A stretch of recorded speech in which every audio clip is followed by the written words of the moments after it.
काय? अशी फिरत नव्हती मान. बर बर. कधीपासून त्रास होता हा? त्रास 6 महिने झाले.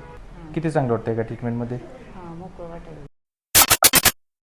बस बस.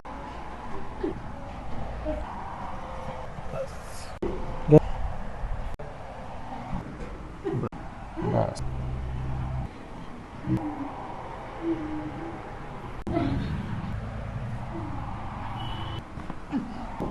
वर यार की बस. हात दिला सोड एकदम.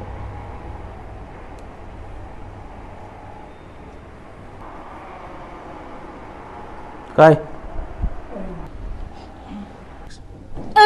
आता थोडं मोकळं वाटायला. मोकळं वाटायला? काय? अशी फिरत नव्हती मान. बर बर. कधीपासून त्रास होता हा? त्रास 6 महिने झाले. 6 महिने झाला होता ना? आज आपण पहिल्यांदा ट्रीटमेंट केली. किती चांगलं वाटतंय का ट्रीटमेंटमध्ये? मोकळं वाटायला. मोकळं वाटायला? आणि तुम्ही कुठून आलात? म्हणजे आम्ही पहिलं गुजरातला राहतो, गाव इकडं आहे बोर्डा. Okay okay. आता तुम्ही गुजरातहून आलात.